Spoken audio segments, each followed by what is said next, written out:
Do I hear any motions to accept the minutes as is? I'll make a motion. Okay. Thank you. And Jeff Kasinger, say I second it. Thank you, Joshua Matthews, for your motion that has as accepting the minutes as is, and seconded by Jeff Kasinger. All in favor, raise your hand.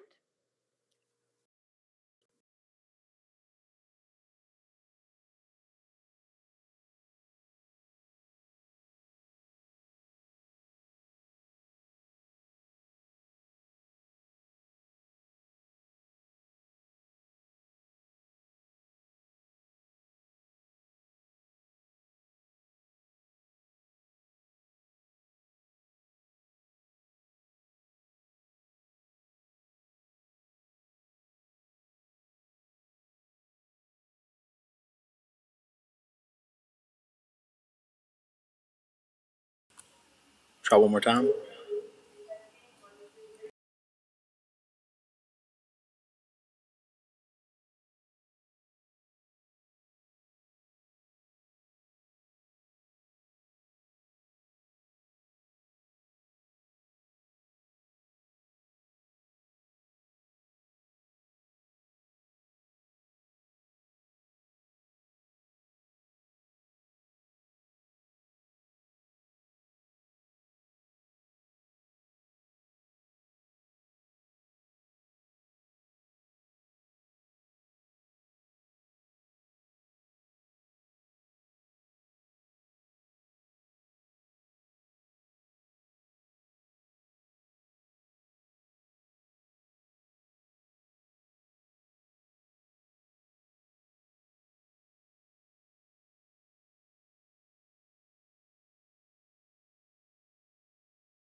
quick versus when they're live and vibrant.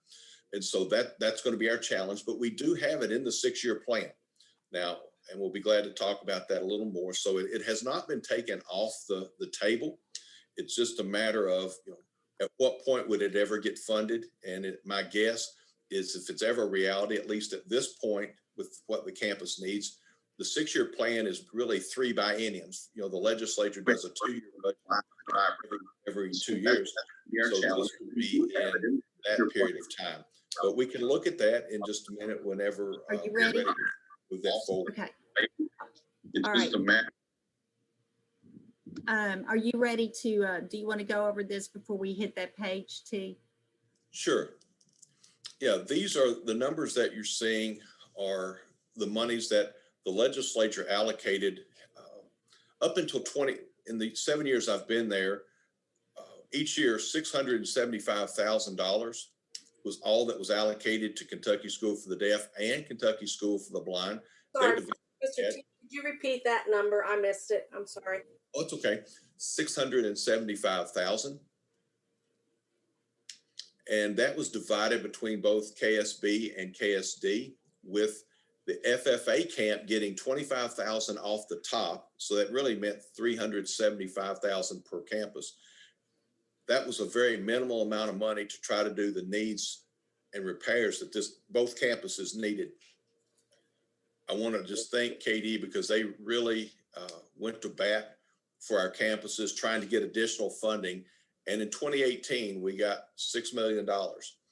And though that sounds like a lot, and it is, but our needs are still great. But it did provide the new elementary school, the Margaret Marshall Elementary Building was out of there. And then in the next biennium, we were able to get 1.5 million. That helped us. We're in the middle of a roof and HVAC projects, study, so that we can look at prioritizing what buildings that are going to be addressed first. And so that's money that's there. I know that the Department of Education is working with the governor and the state budget directors to look at additional funding for this year. We've seen what's in the governor's budget, but at the end of the day, that will be a negotiation between he and the legislature, the House and the Senate. So we're not really looking at that because we don't have any idea how that'll play out.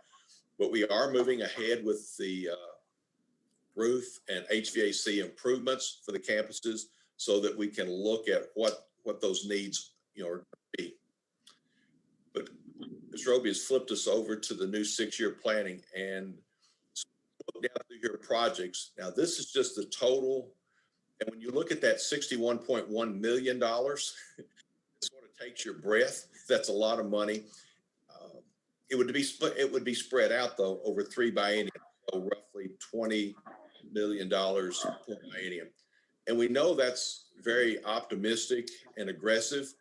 But what we've done was try to take numbers off of projects that I've been involved in the last couple of years and get an idea of how, what will that look like? What would it take to do everything on the wish list that, at least from where I sit, looking at the mechanical systems, roofs, and then campus needs. Again, this is just a very broad. I don't want you to think that this is dialed in very specific, but you can just look at some of the numbers. To do the roof projects for Brady, Middleton, Grow, and Kerr would be somewhere in the neighborhood of $4.2 million. The HVAC that's needed in Thomas Gym, which would air condition the gym and then take care of the systems for the rest of the building, Brady Hall and Middleton would very easily be $4.5 million. If we were to go into Brady Hall and redo the technology department that's currently shut down, the doors are shut to it so that Jared and his staff could go back into having all their systems in one place and be able to work out of there. Also, it would require some structural work, and then to renovate the dorms in the bottom would be somewhere in the neighborhood of $7 million. We want to do a project around campus, and I know that Scott, I think for the last 7 years, ever since I met him, we've been trying to do a security, one call, the whole security piece. It seems like we've never really gotten there, but this would put cameras, security card readers at doors, fencing and gates to really secure our campus so that our students are in the safest environment possible, and access to buildings would be very limited. Keys seem to find their way to a lot of different people's hands, and with card readers, we could really limit that. And there's just so many safety benefits to that. But that project, very easily, I think, Scott, when we started, was somewhere between 350 and 400,000. Now it would probably move us into the 1.5 million range. The Argo Phase 5 that I mentioned earlier, to finish up some ramps and HVAC and finish that envelope so that building would finally be done, I think conservatively would run somewhere in the $800,000 range. Then you move over to Kerr Hall. There's some structural issues there. And when you see the structure issues that we talk about in Brady and Kerr, Middleton, one of the things that we were aware of, and it became very apparent when we were getting ready to build the new elementary, is KSD sits on a number of limestone faults. So the ground underneath is rock solid to a point, but sinkholes are everywhere. And you have to remember, within a mile of the campus, we have a rock quarry. And so when they're blasting and doing all these things, and the earth naturally shifts anyway, so we have to look at how does that impact what we're doing. So that when you look at the structural repairs for Kerr, Thomas, and those, that's what that is. That's looking, how do we make sure, because there are some stress cracks, it's safe. We've had structural engineers during the project that have looked at these, but we believe that there's going to need to be some remediation, because what it does, as that building moves and shifts, it creates voids where the building can take on water. And when that happens, then you have structural, the integrity of the structure weakens. And then the other nemesis is mold, if water gets in at the wrong places. And so those are pieces that we would like to be able to address. And then from a safety standpoint for our kids, with that, being able to include a walkway from Marshall Hall to Kerr. So just in the rain and the weather, our students have they're not out in the elements as much. The Middleton dorm needs lighting, HVAC, and upgrades. And to do that, I think conservatively speaking, we just did a project in Louisville, and I think that would be a $6 million project, and that would be getting a lot done and depending upon cost, but I think we could get that building done for around that number.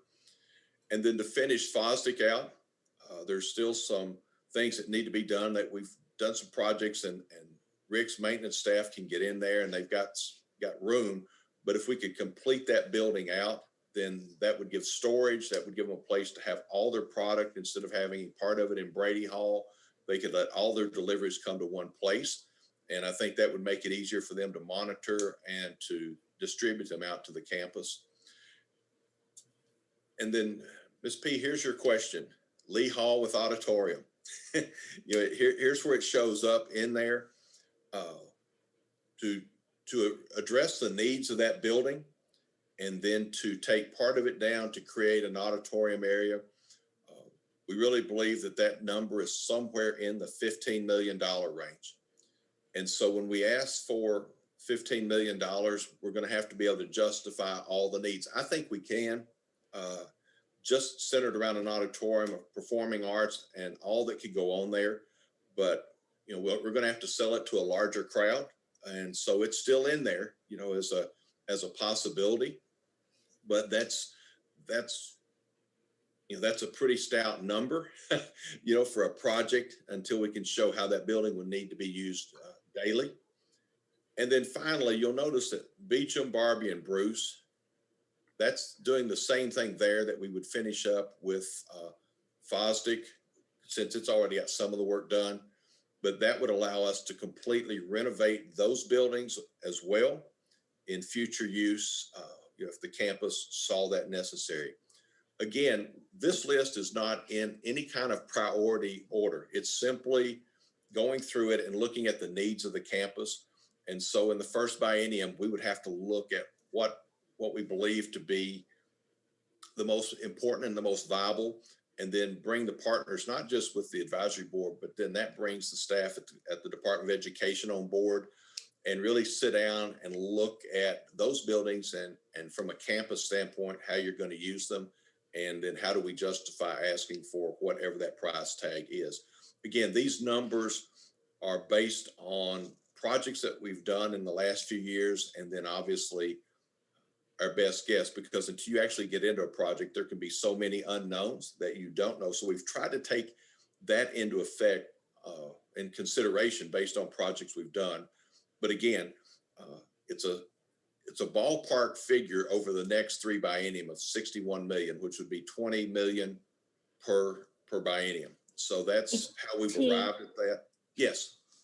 One thing, just a little bit of a bird walk, because the question will probably be on where's the pool. Do you kind of want to give them an update on kind of where we are with the pool right now and why it's not listed here at this time? Sure. Yeah, the pool's actually on a list right now that we're already working on. But what we have to do, and we had a meeting scheduled 2 Fridays ago, well, 2 weeks from this Friday, a finance meeting with myself, Karen at KDE, and Frida from DECA. And we were trying to look at how does this all play out. And I had to cancel due to the passing of my grandmother, and I invited so that they could go on, but they elected to stop that meeting until I could be there. And also Scott Craig from the department has come on board to be an asset and a resource to us. And so we haven't rescheduled that yet. But to the pool, the next step is to, we've put money in an account, is to secure the services of a structural engineer, because we're going to have to do an in-depth analysis of that pool. We redid, the money that was raised, we have all new pumps and all that's fine and working. We do have some windows on the end that have to be infilled. We have some leaking, but that's not a big cost issue. The issue is still when the campus was having to pay about a $5,000 a month water bill, and the city of Danville said we were losing in excess of 1 million gallons a month, and no one knows where it's going. What we do know is that it did not go through the regular drain system where you would have to pay like on your water bill at home, whatever water use you have, you pay a sewage bill on. We know that it did not go through there. And before Tommy Barnett left, we put dye in the pool, and we turned the water off and let it drop. And we know that the pool drops about 5 to 6 inches, and then it stopped. But the dye did not, when we pull water samples, the dye did not go through those pumps. And so the question becomes, somewhere in that infrastructure, and some of it we can see, there's hallways back under the pool on each side.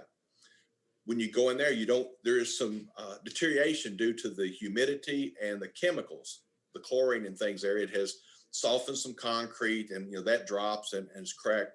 But structurally, it hasn't done that kind of damage yet. So that would need to be remediated. The problem that we've got to find before we can really move forward is simply, where does that water go? Because the campus cannot afford a $5,000 a month water bill, and nor does the city of Danville want us losing 1 million gallons. So that's going to be our challenge, and it's going to require people with expertise. So we're going to, again, we've put money aside, and that's at the direction of Robin Kinney, my supervisor there out of KDE.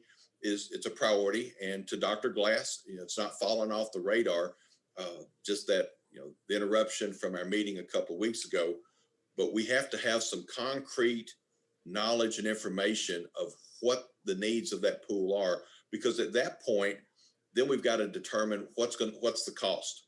Is it a $100,000 fix, or is it $1 million fix? And at that point, then where does that money come from? So those are the questions that are in front of us right now. But the first step is to get the structural engineer on board and begin to do some analysis of what we do know, and then try to determine how do we go through that pool and it encased in concrete to determine what happened to all that water. And that's going to be a challenge. I don't want anyone to be fooled, and I don't know a cost, but I'm rather confident that it will not be an will be an inexpensive fix. I think it will requires a lot of dollars. And so we want to make sure we're good stewards with our dollars. But at whatever point we finally get all that data, then it'll come to the table and a decision can be made. But for now, to Ms. Roby's question, the next step is just to find out what kind of shape is the pool really in. We thought that fixing the pumps and the drains and the windows would take care of that.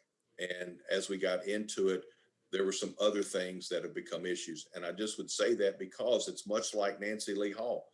That pool sat dormant for quite a while. And when things are not being used, then deterioration starts and you have no idea how that could impact the actual use of the building or the pool and what's the cost that's associated with that.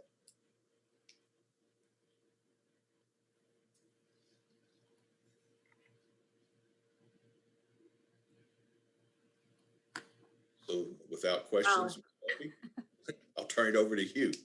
Jeff has a comment.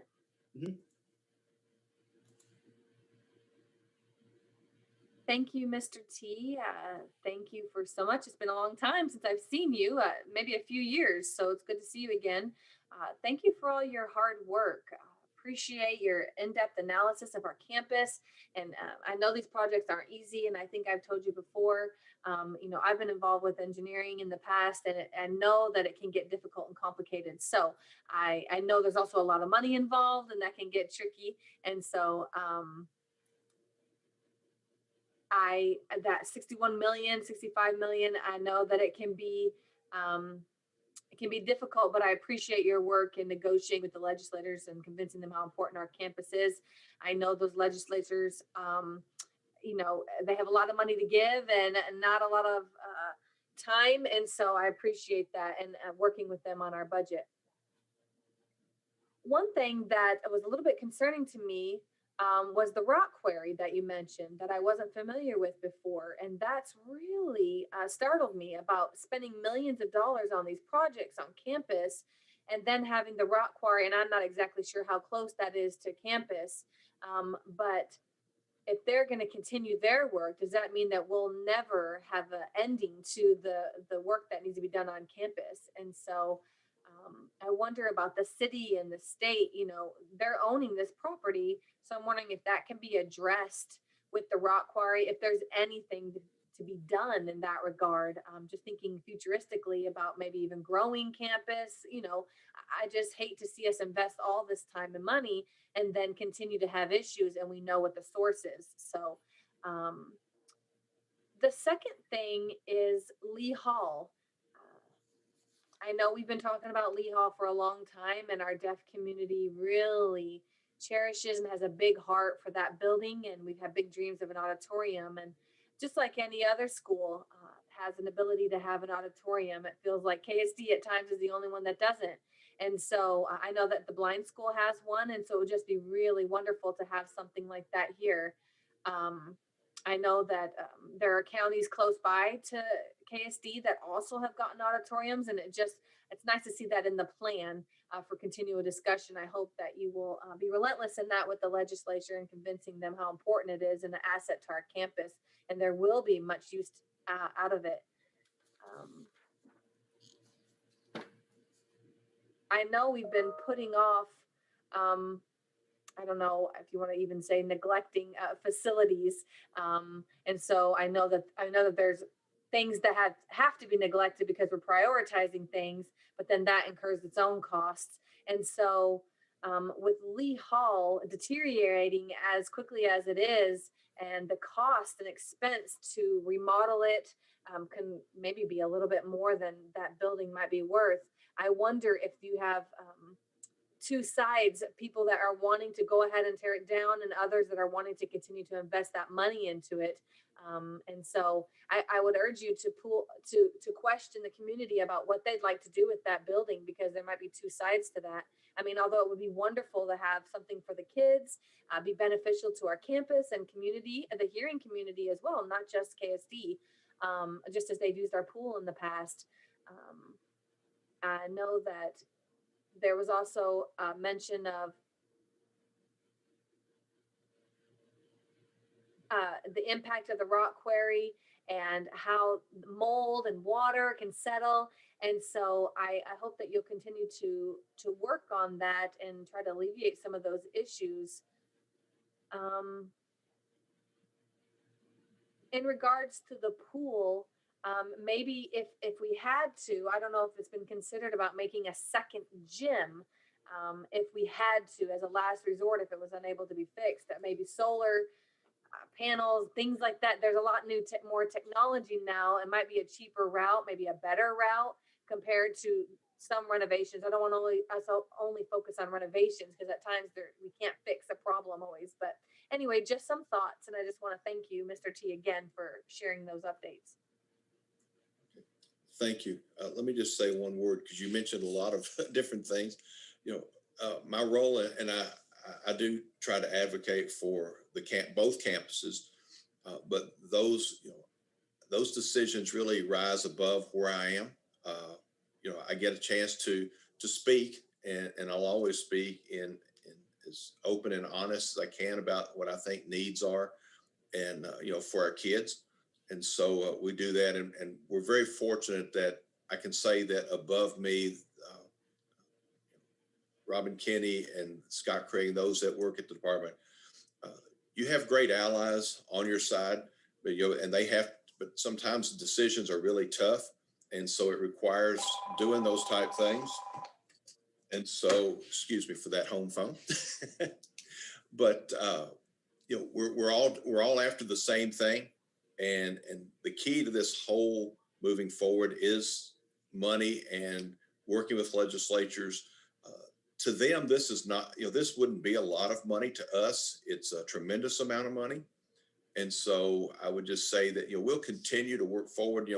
This plan will get refined, and then it'll bring all the different parties to the table. We'll talk about it.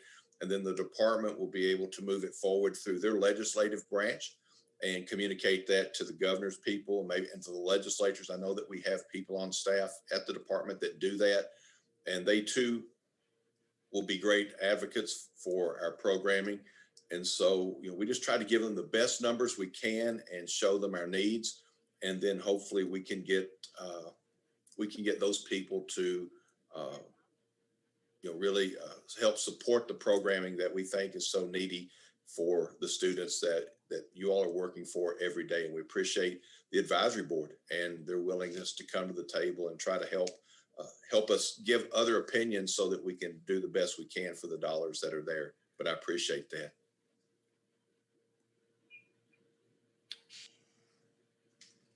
So in bringing, I was just going to say thank you, Mr. T. I know that, hang on just one second, Toya. I'm sorry, I wanted to say something. I know that you have put in a tremendous effort and been a great asset to us and helping with KDE and working with us. And I just want to say thank you for helping better our campus. So you'll see on the bottom where it says final recommendations due to KDE. T and Rick and I are required to submit a planning form to KDE for February 28th. And then they'll take that planning form and combine it with KSB's. They have to do the same thing. And then they'll make decisions moving forward on the monies that they're going to ask for. So we have to have our recommendations in. So what I'm asking advisory for today, and I'll make notes over, handwritten notes over here, but asking advisory for some of their input on these projects here. As T said, these are some things that, obviously we do need roofs. I mean, we can't have leaking buildings. So, I mean, there's some things on here that most of them are must-haves versus nice-to-haves. But so in looking at this list, what your all's thoughts are on, as T said, nothing is in an order of priority. I will say roofs is at the top because we need roofs. but nothing's in a particular order. And, we want your all's feedback in helping us, giving us input on that final plan that we submit. So we would like your guidance and input. Thank you, Toya. I did a little bit of homework before this meeting, and I kind of just took a pulse of the community to just check in to see what people were thinking, how they were feeling, and whew, I opened up a can of worms. I've got 3 pages worth of feedback, and I will send it to the board members. I did forget to add Mr. Hewlett, but there was some discussion of several things, mentioning Lee Hall, Middleton Hall, Brady Hall. I mean, a lot of the old dorms that aren't in use, and at the very end, Jacobs Hall. And I know that Jacobs Hall is a unique situation with its placement on campus. But there's a lot of major renovations that are needed in Jacobs Hall. Since 1978 was the last renovations. And so you're talking maybe, several years. And so finding a way to deal with that, but prioritizing for the kids, of course, the buildings and, like you said, the roofs and whatnot. There are a lot of needs that come before. And so it was just a lot of discussion that we've had over the years. None of this is new to us. We had a task force meeting, town hall. Several people showed up. A lot of the same comments and ideas were shared, a lot of the same concerns. Nothing has changed. But trying to figure out the cost, I'll just leave that to the experts and determining what that would be to do all this, but convincing the legislature and kind of reducing that shock value of $61 million. I like the biennium, the $20,000 that does soften the blow a little bit in that regard. But I don't know. I think that the fencing or the gates around campus, I did want to ask, talking about campus being secure, is there discussion about that? On the fencing, Andrew, our security director, has been, I guess, measuring and identifying where we need fence. Our priority fence area is on the back side of campus and next to the housing community, I guess, on the bottom half. We've had some instances of people taking four-wheelers, running all hours of the night, which kind of leads us to believe they're just not out for fun. We have trail cams hidden on the trail, and we're catching people. We caught a truck and a trailer moving through there and across the creek. So, we're getting some property damage. They damaged our hayfield this year with four-wheelers, and we don't want anybody hurt on campus. We do think that they've been running possibly drugs at some point on that back end. We can't prove it. We're working with the police department. So we believe that the fencing and gates are important to do the boundaries. We have signage all across campus, but I don't think people see them anymore. We can put out new signs, which we did, and that has cut a lot of traffic. We have people who think the campus is a dog park, and they'll walk their dogs, and they're not really doing any harm when no kids are here. But the problem is taking the time to go out and tell them when they can and can't walk. We've had people walking their dogs on campus, and we've had some staff attacked by walkers' dogs. So it's hard to tell one person they can't cut across campus versus the person who's just coming in to park their car because KSD is a beautiful place and they want to go walk. We're a campus for students, and we need to have that security and treat it like a campus. I've gotten to visit several different deaf campuses in the last few years, and every single one that I have gone to has had a fence. And so we're looking at gates, and I know we had a car fly through campus last summer that was going at a very high rate of speed. Fortunately, there were no students on campus. So these are things that we want to really limit access to because, again, the student safety and staff safety are our priority. And so Andrew has been working on trying to cost that out. The front half on 2nd Street would be a very beautiful fence. If you all have ever visited Camp Nelson, it's just a really pretty wrought iron fence, very simple. That would match historically.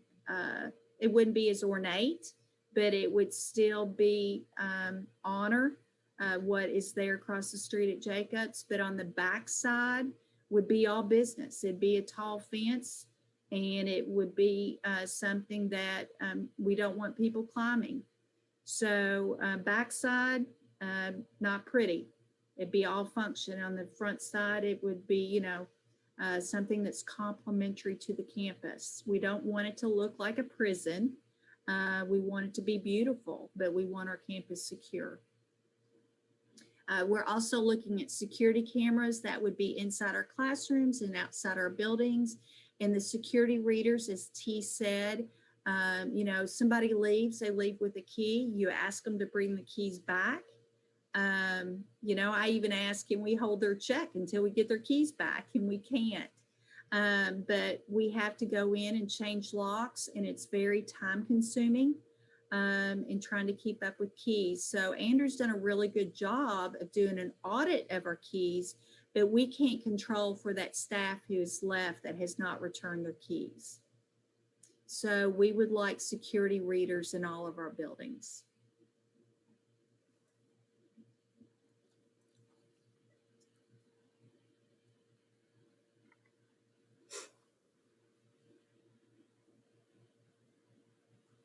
Great. Any feedback from the board?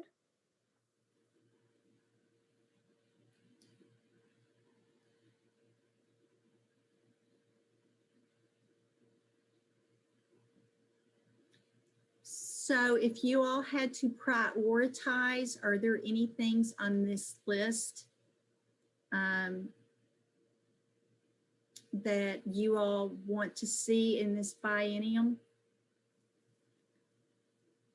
While we might be able to ask for it all, the likelihood that we're going to get 61 million, we've never gotten 61 million. We may get it, but the likelihood is not. Our last 6-year plan, we had a lot of items on it, but we didn't get to them all because there simply wasn't enough money. So what thoughts do you all have on things that you see that you want to see on campus? I know a lot of the projects that we've done are under the ground or where you don't always see improvements. So we've made a lot of advance, but you just don't always see it.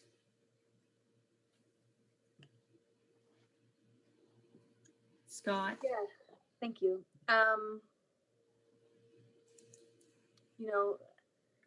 I think that the most important part I would agree with are the roofs and the HVAC system.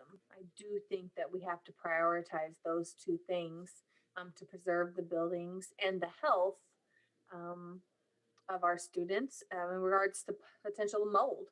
And in my opinion, as long as I've worked at KSD, I know and I have seen firsthand that the problems that roofs can cause if they're not taken care of. and the HVAC, especially having experienced the gym, Brady Hall, Middleton. You know, there's been major changes. Color, it's a little dark.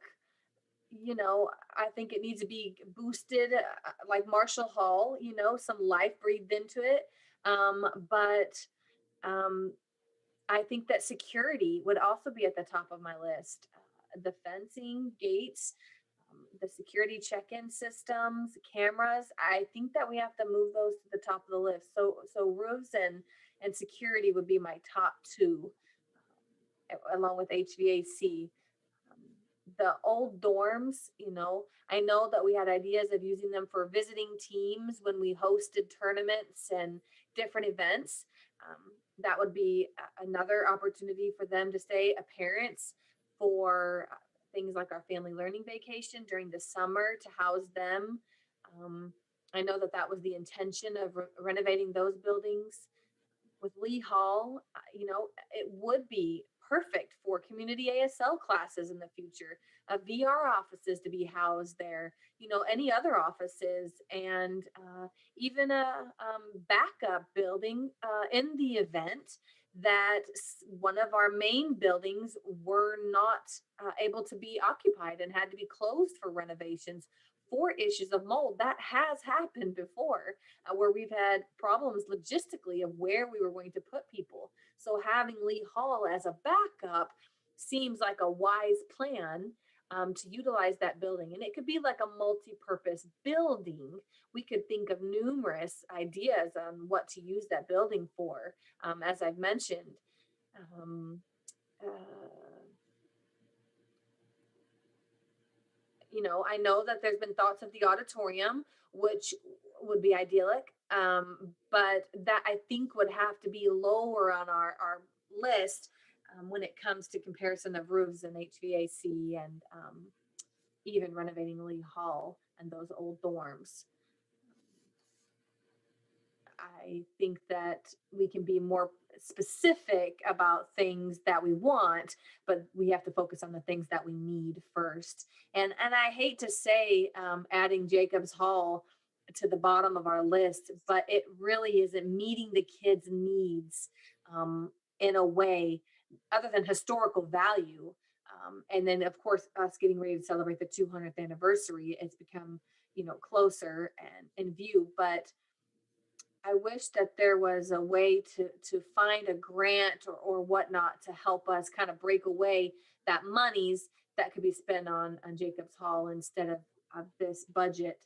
Um, so, you know, as I mentioned, you know, those are kind of the things that I would like to throw out there as my top things that prioritize when I look at this list. Anybody else? Any other members that'd like to add some input? Debbie Martin said she'd like to say something. Can you spotlight her? Yeah, hold on just a second. Okay, thank you.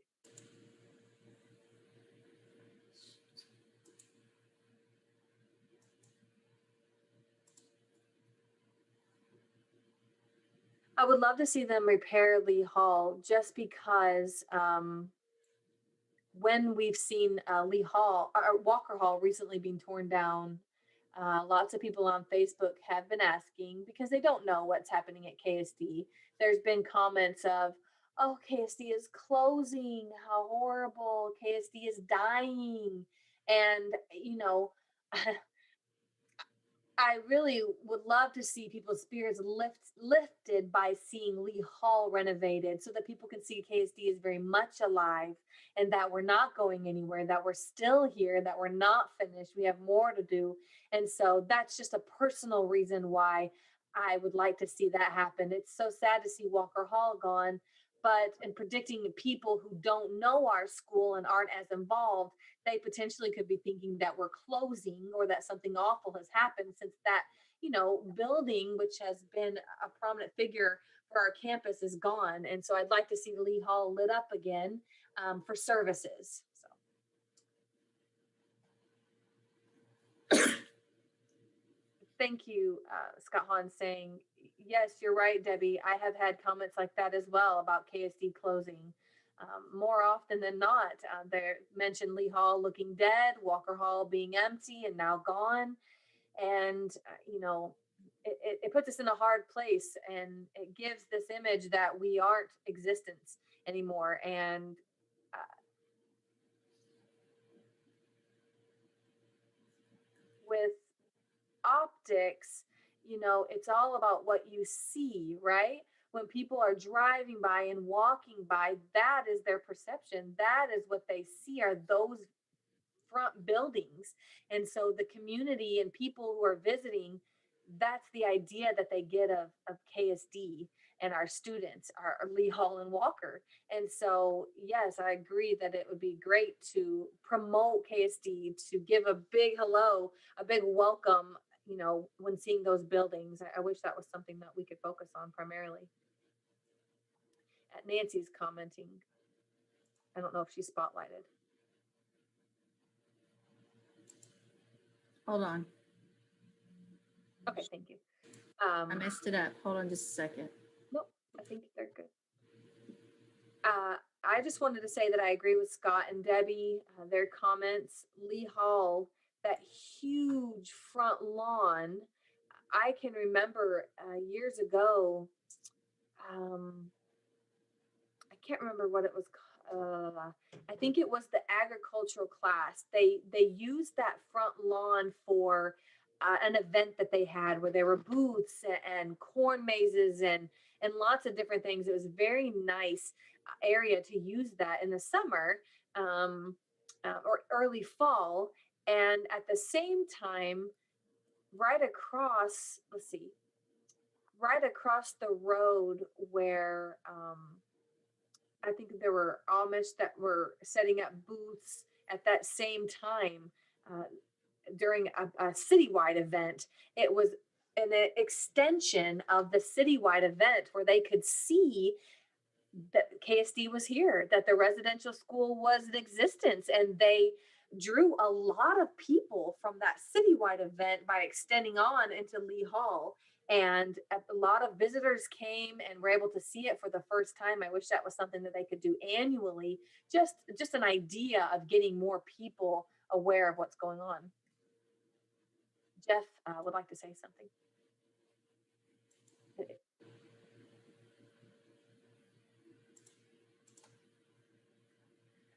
Scott Hahn mentioned the roofs and the HVAC, and I do agree that those two should be the top priority when looking at our campus as a whole. I think that just makes sense. KSD does have some issues with mold. It has had them in the past, and we've done a lot of things, spent a lot of money trying to alleviate those issues. And so roofing, definitely, and HVAC should be considered a top priority. The other things are a big challenge financially anyway. I agree with Scott about Lee Hall. It's 30 years. I'm one of the students who met, alumni who met and brought that up. An auditorium, having that right there on the corner. I guess that's been almost 30 years ago. We're still talking about it today. It hasn't happened yet. And so I think that's why we continue to. It's one of my top priorities, I think, because it really will be useful for students. And I don't think we'd have a hard time showing how useful it would be for conventions, for conferences, kind of like what Center has that we could rent out. Other universities have as like a combination of classroom or plans like Scott mentioned about if there's renovations happening in another building, moving them over, meeting rooms. I think we could really do a multi-purpose building, not even just think of just an auditorium for that whole building, but it would be money well invested to refuel the life into Lee Hall. And I don't know if you remember back in July when we met, we also mentioned seeing the look of KSD when you come on to campus be improved. It can be embarrassing at times. We all know, even though there's been improvements made. A couple days ago, I had several friends calling me concerned about Walker Hall, same with Lee Hall. And so I was trying to kind of put out some fires and explain what was really going on, and that we are in the process of working on enhancing campus. But, I just hope things will continue to be better and go in the right direction. Um, without Lee Hall, it's kind of like a ghost town. If we didn't have that central building, I don't know if people could even locate where KSD was. It's nice to see Lee Hall. I agree with Toya about having fencing that matches what Jacobs Hall has across the street. And then, it'd be nice if people coming onto campus could continue to feel the inspiration and love that we have, the look, the history, the things that are going on campus, the home feeling that so many of us has when we come back to campus. It's been a long time since I've been in high school, but I still get that feeling when I come on campus. And I want parents to feel that too. I want them to feel that when they come to our campus, that this is a place where they would want their children to come, when they see that our technology is, matching 2021. I know that we're trying and that technology is fast paced, but I have, I have more than 40 years in with experience with technology. So I know that it changes quickly. And I think that it's time to upgrade some of those things that we have to showcase what we really do have and our strengths for parents. And as far as those dorms that are left vacant, like Bruce and Beecham and some of those other ones, I would love to see those improved as well. So anyway, Scott said, one more thing I just thought of, the dorms, it could even be transformed into honor dorms for our junior and seniors, who are in like maybe an independent living situation now. What we currently have, it would be, okay. We do have that now. Okay. So just another reason of justification, to add to the list of what we've already mentioned with parents and visiting teams. And so just a thought to try to help drive that point home with those that need convincing. So any other comments or suggestions from the board?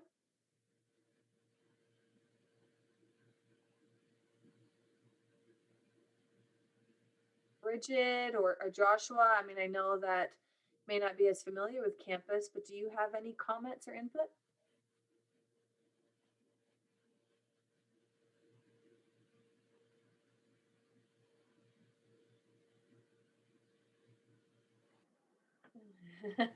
No, I'm just listening right now. I don't have a lot of comments. I do believe that a multi-purpose,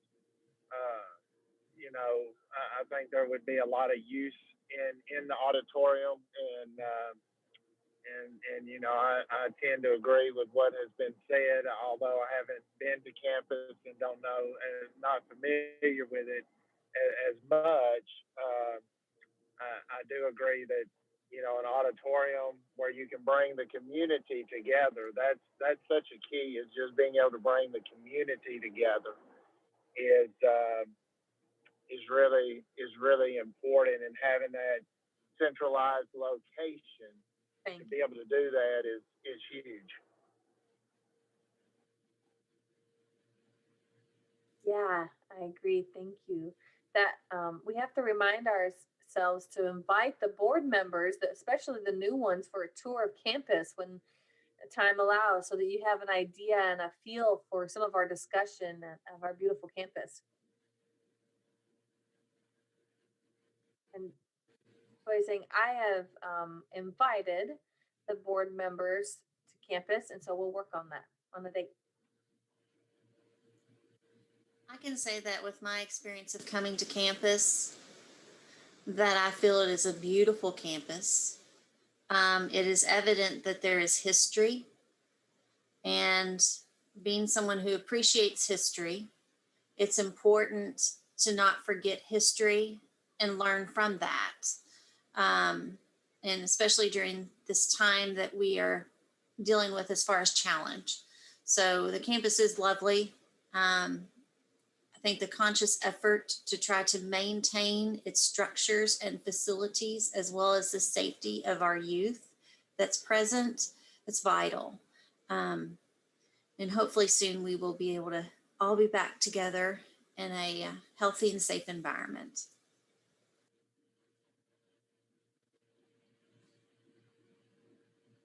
Agreed. Thank you, Bridget.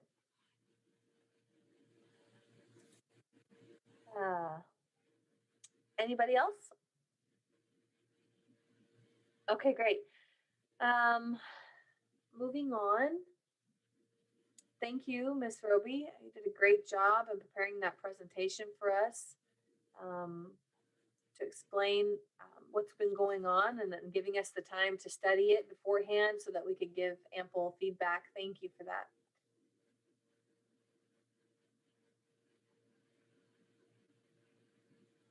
Goals for the next meeting. I've been in discussion with Toya about our annual report. And we're going to move that to next year just because it's been such a strange and unique year with the coronavirus. We're going to put that off until next year. Let's see. When it comes to the budget update with the legislatures, I'm grateful for them for supporting our school, as has been explained. And in the last meeting, there was a gentleman who came to talk with us. They were going to have a board meeting to address some issues about deaf teachers and certification issues. So also the question about the 200th anniversary planning. I think the board members would like an update on that. It's coming quicker than we know. 2021 already. It's be here before we know it. And so just wanting to make sure that we all are aware of how we can support the planning in that, and if we can perhaps find ways to enhance Jacobs Hall. It's been 45 years since the last major renovation, 1978. And I mean, there's been painting and some floor work, but true structural improvements haven't been made in a long time with plumbing and electricity and the foundation and that kind of thing. So maybe talking about finding a way to get a grant or some type of special financing that doesn't have to tie into KSD's budget that for the students. You know what I mean? So those are the things that I had listed. I don't know if there's anything else that anyone wanted to add.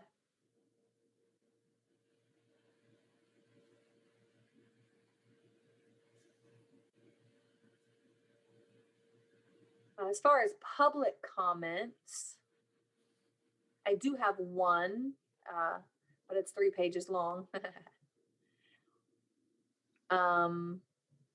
So it's about the 6-year plan and some input for that. And I will share that with Mr. Hewlett and Miss Roby. I've shared it with the board already from Miss Harris. But the one of the questions that was given, let me look down here at the bottom of it.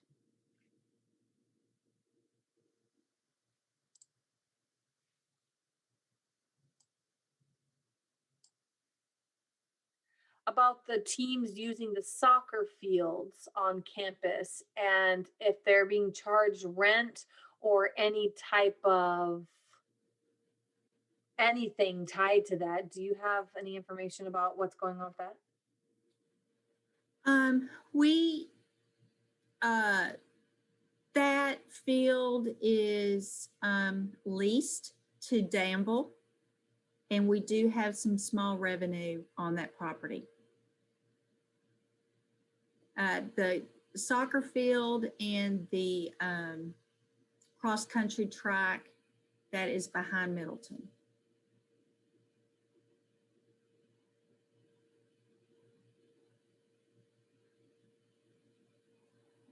Okay.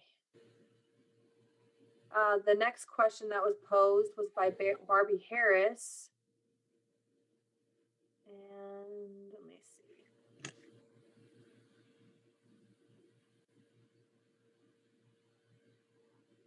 Is there plans for summer school? Yes.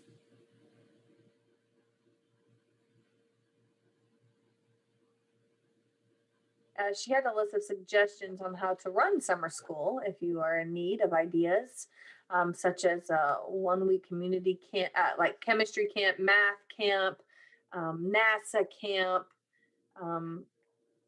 things like that. Different types of camp to kind of play into interest, drama, theater, dance groups, that kind of camp, even political camps or politics to teach about politics and the government so that students can feel like they can participate.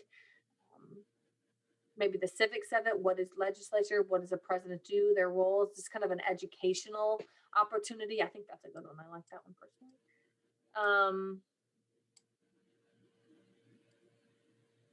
Jennifer Harris also emailed several things. She asked, where are the BIPOC, the Black, Indigenous, people of color students?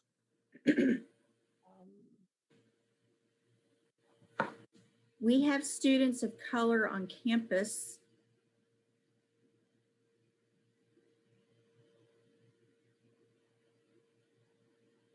Okay. And okay, I just want to make sure that we address that question. What about regional programs? Is there an update on how outreach is doing in Northern Kentucky all the way to Western Kentucky? Like in Owensboro and Paducah and those type of places. Southwest, Eastern Kentucky. I know we have outreach in all those locations. Are they still active and working with our campus and those students out there? They are.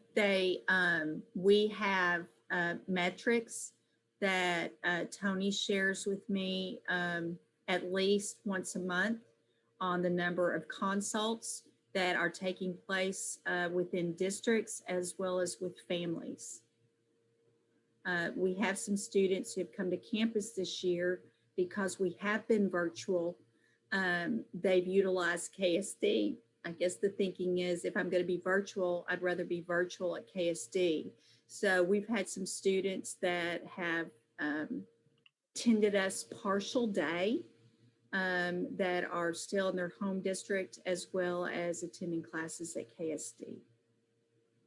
So outreach has been a very active part in helping to recruit these students.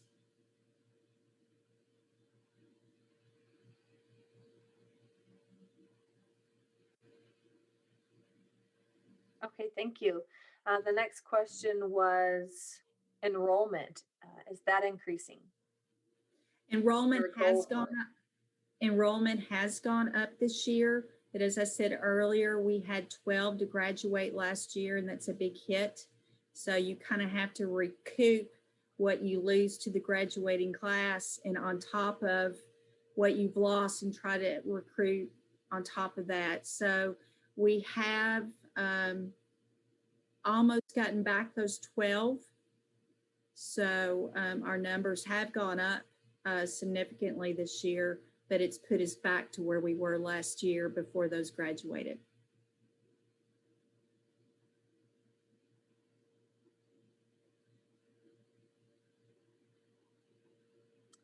Thank you. The next question was about the recreation and after-school programs. There was a question of those needing to be addressed and what opportunities were available after school.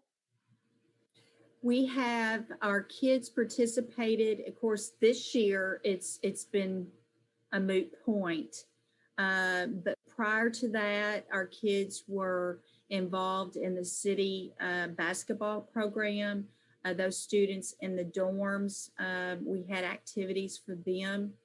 We have, we're in process of installing some outdoor activities for our students. We're looking at an outdoor volleyball court as well as disc golf.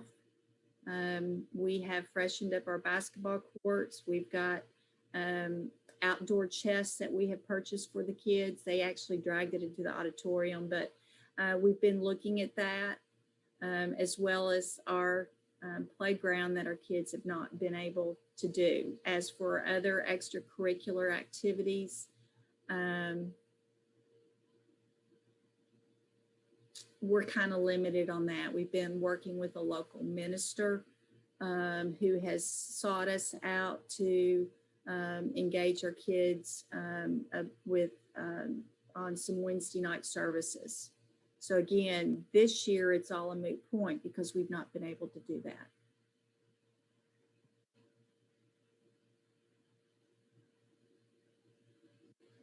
Okay, thank you. The next comment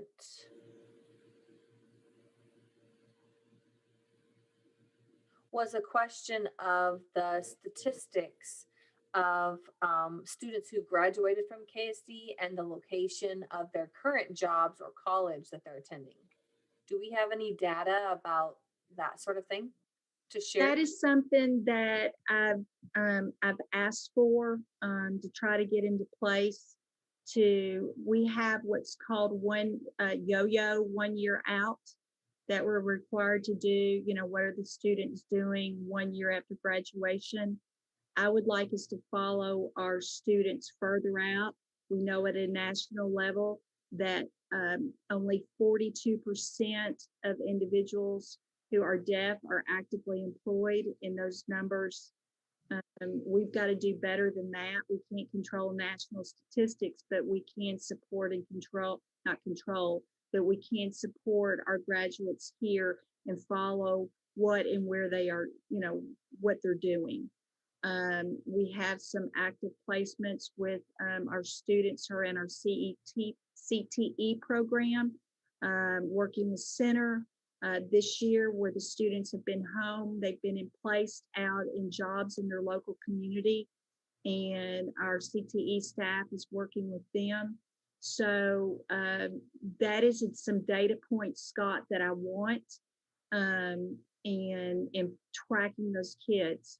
Now, we keep up where their addresses are, but what we don't keep up with is where they're working. So we've got to develop a system that is our kids are committed to before they leave, because we'll call kids and it's hard to track some of them down. They won't return a call. So that's something we need to build to be better over time. But frankly, I think that starts before they leave here, that they know we're invested in them and that we want to keep up with them in what they're doing.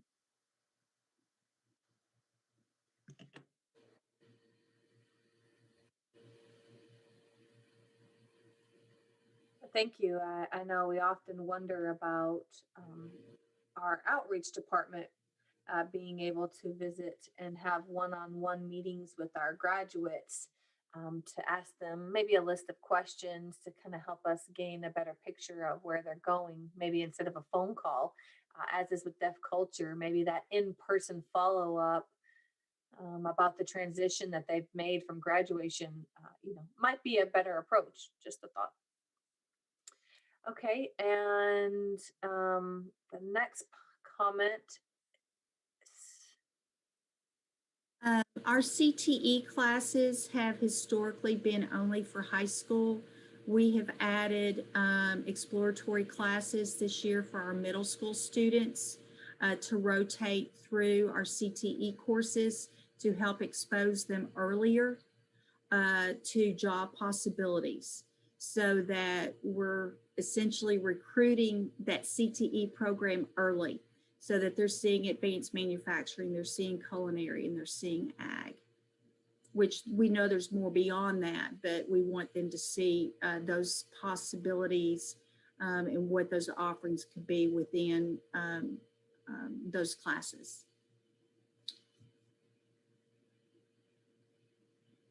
Jeff would like to make a comment.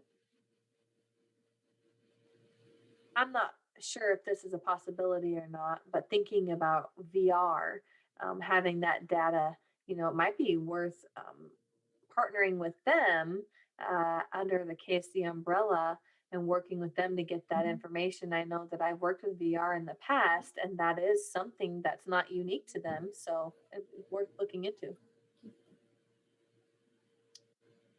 Scott saying, also another comment was made about dorm staff being trained on ethics and confidential information and how to handle medication for students when they need it. Is there such training on code of ethics, perhaps, or confidentiality and that sort of thing for the dorm staff? Part of our onboarding of new staff, they have to go through that. And actually, one of our basic interview questions that is on every one that we interview staff is about confidentiality. Also, we have what's called a med certified training that the dorm director and Kelly, our school nurse, work on training specific staff on who is med certified. Our staff yearly go as part of our staff handbook. Confidentiality is addressed. If one of the supervisors identify any concerns with any staff breaching confidentiality, that will be addressed. Okay, thank you. Next comment. These last two more, just so everyone knows. Is there a plan in place in case of another pandemic that should arise in the future? Are we preparing for something like this to happen again in the future? Well, I think COVID-19 was an anomaly that nobody could plan for. But if anything could help you to be better prepared, I think it would be what we've done this past year in preparing for our students to return. So, we have what we've learned and we'll apply it should something else unique arise. But I will say this, we can have great plans, but no great plans are successful without a great team. And we call it the BSE, Best Staff Ever. Our team from student life, maintenance, teachers, support staff, outreach, my leadership teams, they have been phenomenal. So we could have the perfect plan and it's all for naught unless we have the perfect team, and we have got a phenomenal team at KSD.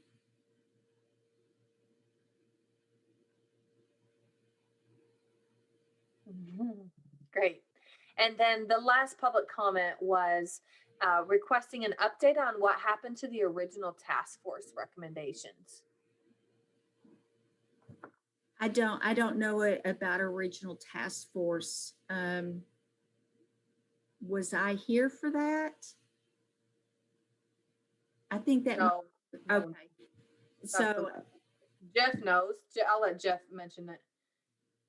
We established that task force there's about 16 recommendations. I think I have to go back and look, refresh my memory, but we had made recommendations.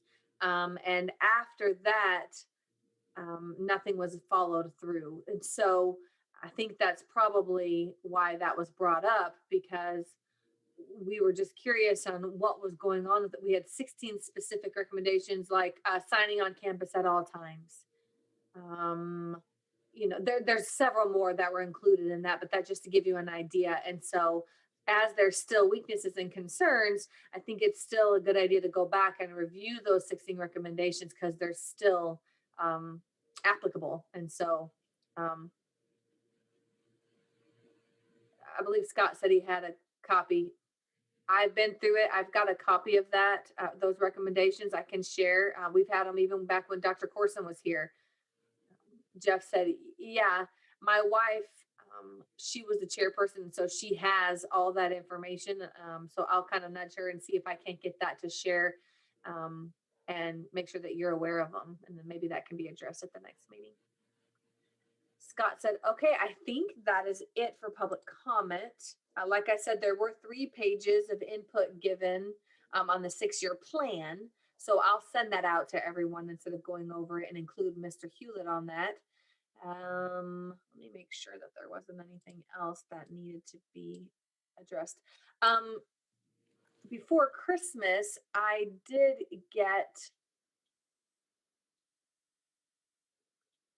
staff appreciation, retirement, and senior graduation information. And I wanted to share that with you guys. I got some signatures from everyone, and Toya will share that out. Thank you so much for doing that.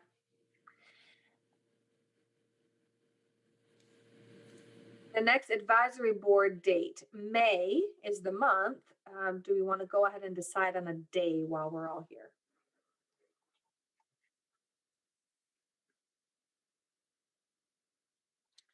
Not Wednesday, Nancy Perry is saying. What's your preference then, Mr. Hahn said? Tuesday? Would a Tuesday work again like we have? It seems that that works for those whose video's on. Do you say something? I'm sorry. I'm just asking for a preference for the board members on a day in May. It looks like maybe a Monday or a Tuesday so far. And that would mean the 10th, 11th. Should we plan for the 10th? Mr. Kasinger saying the 10th. Debbie Martin, Nancy are agreeing with the 10th. That's a Monday. Board members, the remaining, does that work?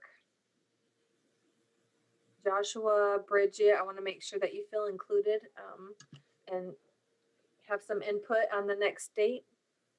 Dodie and who else? There's 2 more that aren't here. So I don't know if we want to pick 2 dates to choose from.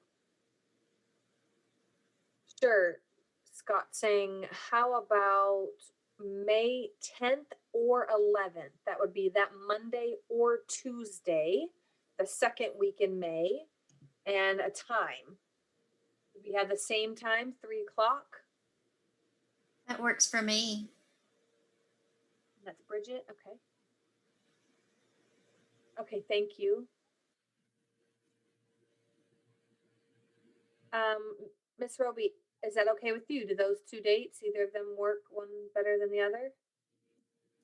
3 o'clock, May 10th or 11th? Toya is saying, in my opinion, the closer to the beginning of May is better. So just because of graduation and end of year events. Oh yeah, I forgot about that. Thanks for that reminder. That's a very good point. Okay, then should we look at the 1st week of May, perhaps the 3rd or the 4th instead? Everyone on screen looks like they agree. Do you think that there's going to be a possibility of in-person, or will it be virtual again, Ms. Roby?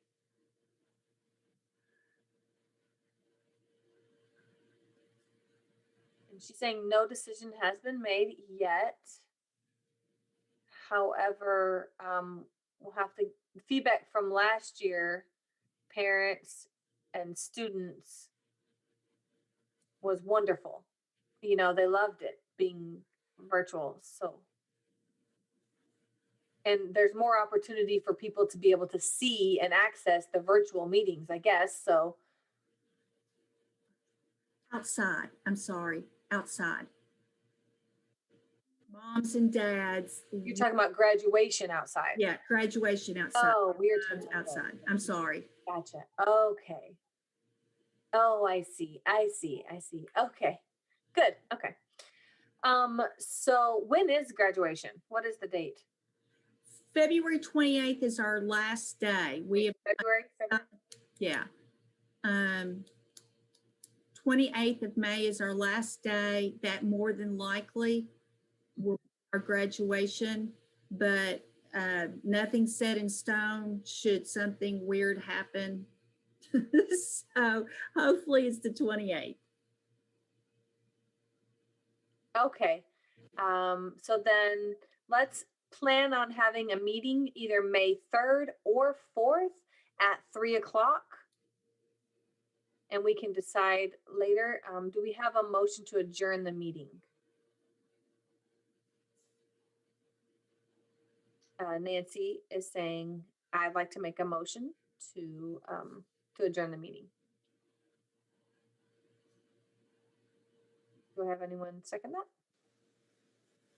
I second. Thank you. All in favor? All right, great. Thank you very much. Thank you for your time. Please stay healthy, and we'll see you in May.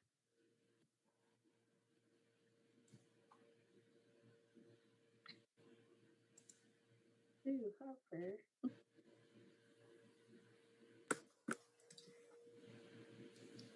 Oh, Bridget.